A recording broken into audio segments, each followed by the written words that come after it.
Assalamualaikum warahmatullahi wabarakatuh.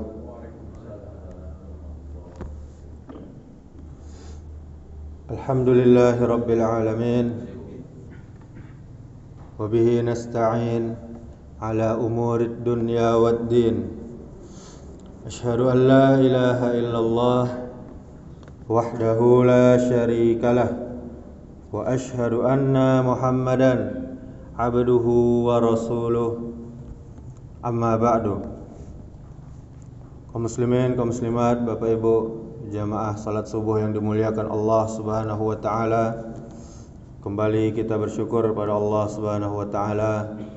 Sampai saat ini Allah masih melimpahkan nikmat-Nya untuk kita.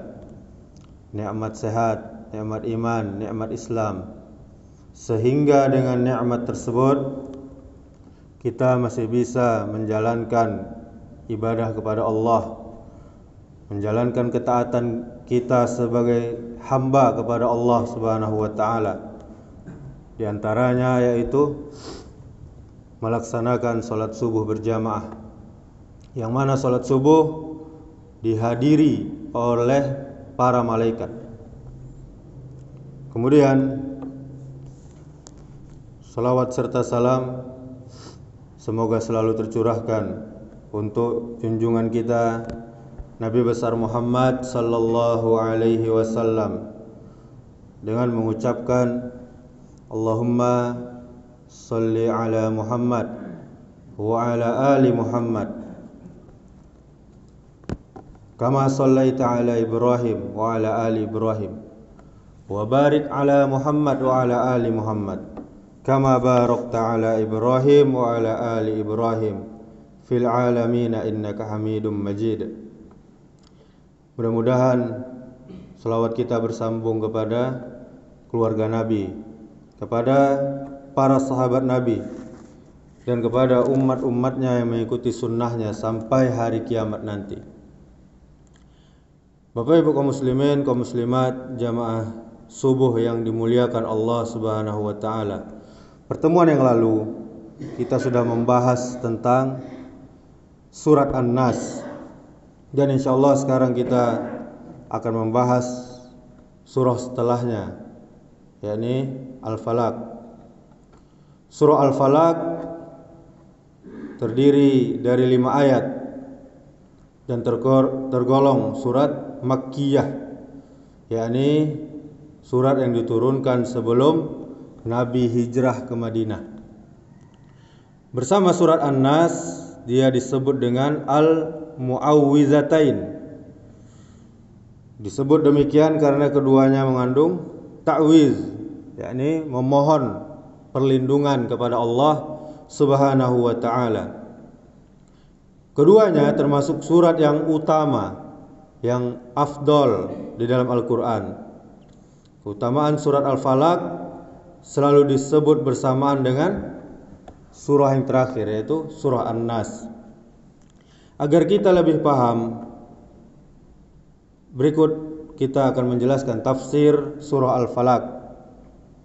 Keutamaan Al-Mu'awwizatain di dalam sahihnya Imam Muslim meriwayatkan dari sahabat Uqbah bin Amir radhiyallahu anhu bahwa Rasulullah sallallahu alaihi wasallam bersabda, "Alam taro ayatin unzilat al-lailata lam yura misluhunna qattu."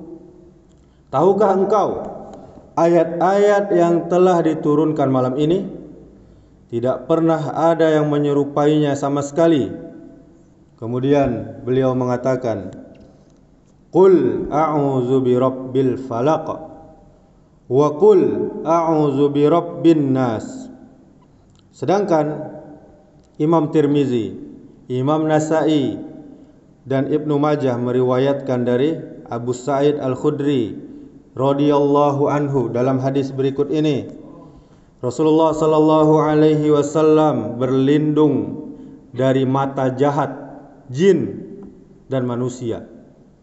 Ternyata mata juga bisa berbuat jahat.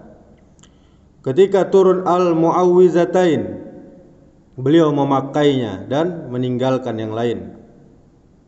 Jadi Rasulullah memakai al-mu'awwizatain, yakni al-falaq dan an-nas. Kedua surat ini disunatkan dibaca setiap kita selesai sholat wajib.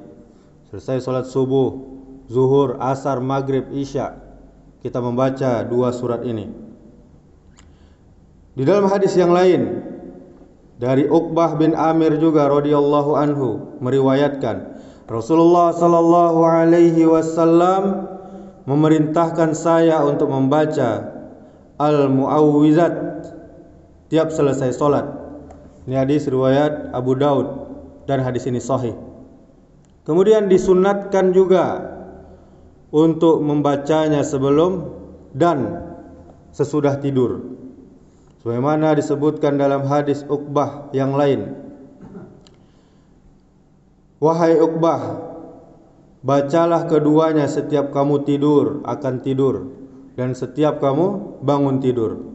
Tidaklah seseorang bisa meminta atau berlindung dengan seperti keduanya. Ini hadis riwayat Imam Ahmad dan Ibnu Khuzaimah, dan hadis ini hasan. Kemudian hadis-hadis yang sahih juga menjelaskan bahwa Nabi sallallahu alaihi wasallam menganjurkan membacanya setiap pagi dan setiap sore. Setiap awak selesai solat subuh membacanya, dan setelah selesai solat asar. Beliau juga sallallahu alaihi wasallam membacanya saat meruqyah diri beliau, saat beliau sakit, dan saat disengat hewan yang berbisa, di antaranya kalajengking. Demikian juga malaikat Jibril meruqyah beliau sallallahu alaihi wasallam saat beliau disihir oleh Labid bin Al-A'sam. Nabi sallallahu alaihi wasallam mengadu kepada malaikat Jibril bahwa dia disihir oleh seorang Yahudi. Kemudian malaikat menyarankan Nabi Muhammad sallallahu alaihi wasallam untuk pergi ke sebuah sumur, kemudian menimba air, kemudian mengangkat batu dan membakar gulungan sihir.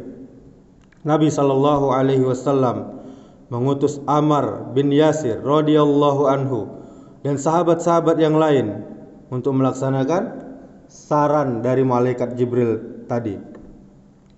Kemudian Ammar bin Yasir dan teman-teman yang lain berhasil menemukan gulungan sihir dan membakarnya. Jadi Bapak Ibu, sihir itu atau bahasa awaknya santet itu mempunyai gulungan, yaitu diantaranya itu tanda bahwasanya seseorang itu sedang disihir. Bentuknya aneh, gulungan-gulungan, kadang seperti boneka, kadang seperti kertas saja yang digulung. Coba dilihat, pasti isinya ada mantra-mantra atau yang lainnya. Kemudian Nabi sallallahu alaihi wasallam mengutus Ammar bin Yasir dan teman-teman yang lain untuk melaksanakan saran malaikat. Dan Ammar bin Yasir dan sahabat yang lainnya berhasil menemukan gulungan sihir, kemudian membakarnya. Jadi kalau kita menemukan itu langsung dibakar. Nabi sallallahu alaihi wasallam kembali sehat setelah gulungan sihir tadi dibakar. Atau bahasa lainnya juga itu namanya buhul. Di dalam kitab Taisirul Karimir Rahman, Muassasah Ar-Risalah, tafsir surah Al-Falaq, A'udzu billahi minasyaitonir rajim. Bismillahirrahmanirrahim. Qul a'udzu birabbil falaq. Katakanlah aku berlindung kepada Rabb, kepada Tuhan penguasa waktu subuh. Di dalam bahasa Arab, al-falaq berarti sesuatu yang terbelah atau terpisah. Yang dimaksud dengan al-falaq dalam ayat ini adalah waktu saat-saat sekarang ini, waktu subuh. Karena makna inilah yang pertama kali terbetik dalam benak orang-orang saat mendengar kata al-falaq. Dia juga disebut demikian karena seolah-olah terbelah dari waktu malam. Dalam ayat ini Allah Subhanahu wa taala memerintahkan untuk berlindung, untuk beristi'adzah kepada Allah saja. Isti'adzah juga termasuk ibadah. Karenanya tidak boleh dilakukan kepada selain Allah. Meminta perlindungan kepada benda ini, kepada orang ini yang dianggap sakti, yang dianggap keramat dan yang lainnya. Dia yang mampu menghilangkan kegelapan. Hanya Allah Subhanahu wa taala yang mampu, yang menghilangkan kegelapan yang pekat dari seluruh alam raya ini di waktu subuh. Tentu Allah mampu untuk melindungi hamba-hambanya yang meminta perlindungan dari semua yang ditakutkan. Kemudian min syarri ma khalaqa, dari kejahatan apa-apa yang telah Dia ciptakan. Allah Subhanahu wa taala ciptakan. Ayat yang pendek ini mengandung isti'azah dari kejahatan semua makhluk, apa saja Bapak Ibu. Manusia, jin, hewan. Bacalah surat ini. Kemudian Imam Hasan Basri berkata, Jahannam dan iblis beserta keturunannya termasuk apa yang telah Dia ciptakan. Kejahatan diri kita sendiri juga termasuk di dalamnya. Bahkan dia yang pertama kali masuk dalam keumuman kata ini. Jadi diri awak sendiri pun bisa jahat, bisa zalim kepada diri kita sendiri. Sebagaimana dijelaskan oleh Syekh Al-Utsaimin, hanya Allah lah yang bisa memberikan perlindungan dari semua kejahatan. Karena semua makhluk di bawah kekuasaan Allah Subhanahu wa taala. Setelah memohon perlindungan secara umum dari semua kejahatan, kita berlindung kepada Allah Subhanahu wa taala dari beberapa hal yang secara khusus pada ayat berikut, karena sering terjadi dan kejahatan berlebih yang ada padanya.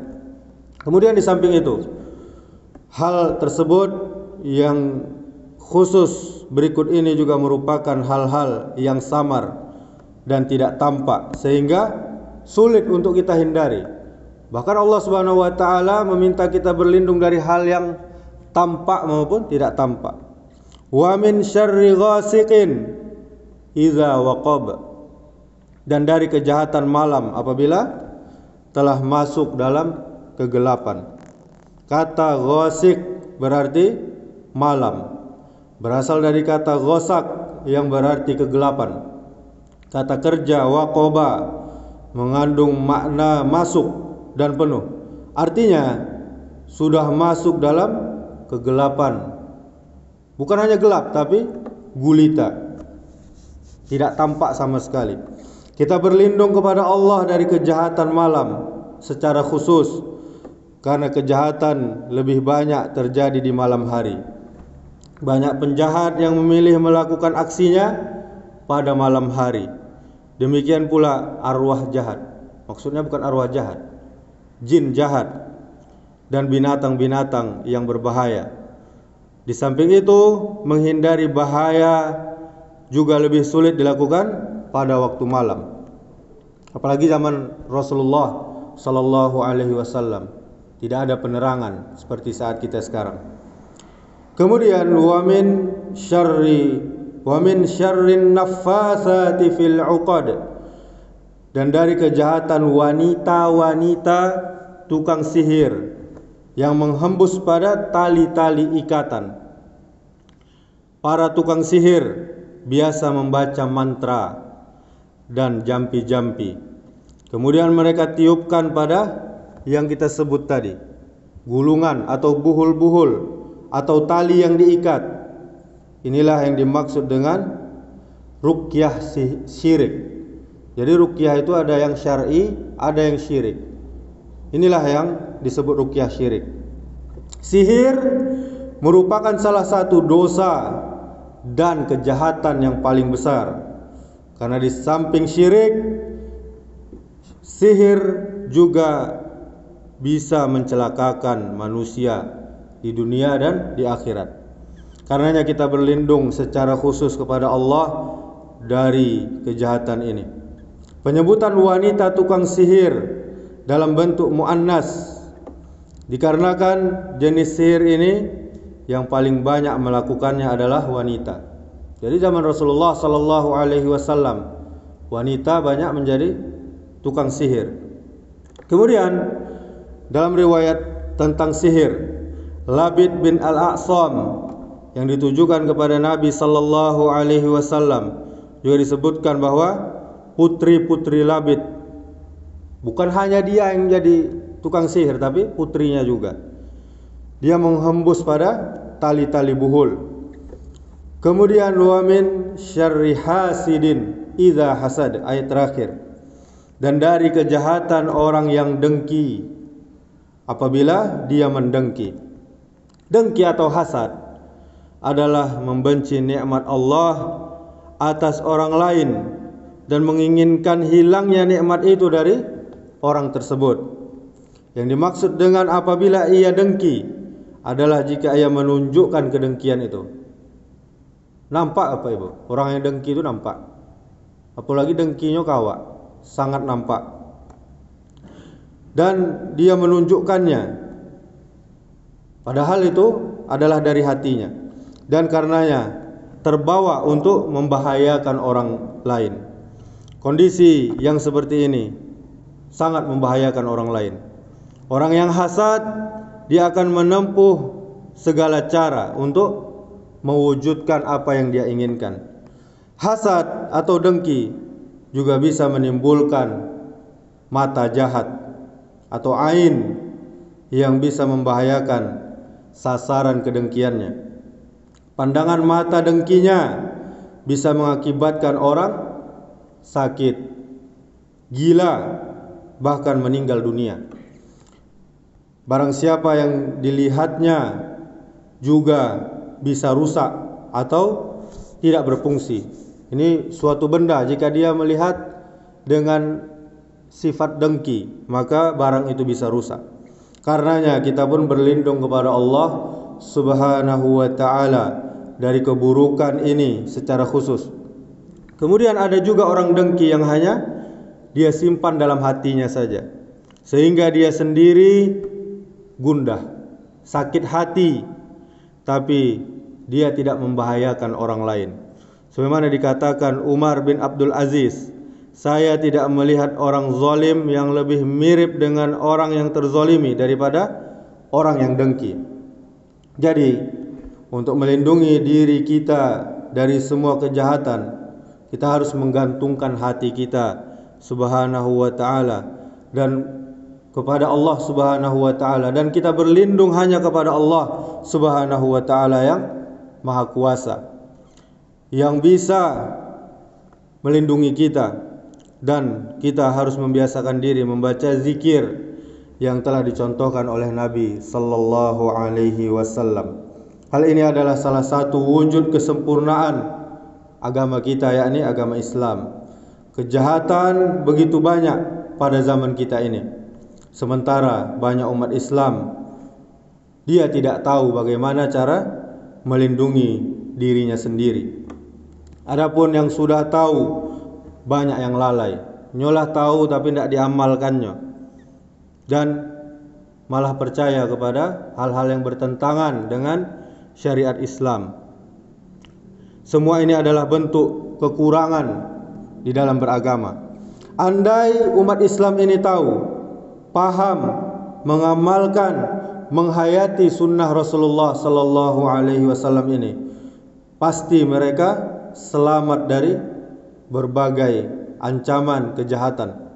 Kesimpulannya, surat ini adalah surat yang utama dan dianjurkan kita membacanya setelah sholat wajib, sebelum dan sesudah tidur, di dalam zikir pagi dan zikir sore, dan juga di dalam ruqyah. Kita memohon perlindungan hanya kepada Allah Subhanahu wa ta'ala dari semua kejahatan secara umum dan beberapa hal secara khusus karena lebih sering terjadi, lebih samar atau karena mengandung bahaya yang sangat banyak. Kemudian kita mewaspadai kejahatan malam, kejahatan tukang sihir, dan kejahatan para pendengki. Sihir dan ain adalah perkara yang benar. Kesempurnaan agama Islam yang mengajarkan cara melindungi diri dari berbagai kejahatan. Kemudian kekurangan sebagian umat Islam di dalam memahami, di dalam mengamalkan dan menghayati ajaran Islam. Demikianlah, semoga kita bisa menghafal surat yang pendek ini, surat yang mulia ini. Kemudian kita bisa memahaminya, kemudian kita bisa mengamalkannya. Karena masih banyak saudara-saudara kita kaum muslimin bahkan masih belum hafal surat yang pendek ini. Demikianlah, subhanakallahumma wa bihamdika asyhadu an la ilaha illa anta astaghfiruka wa atubu ilaik. Wassalamualaikum warahmatullahi wabarakatuh.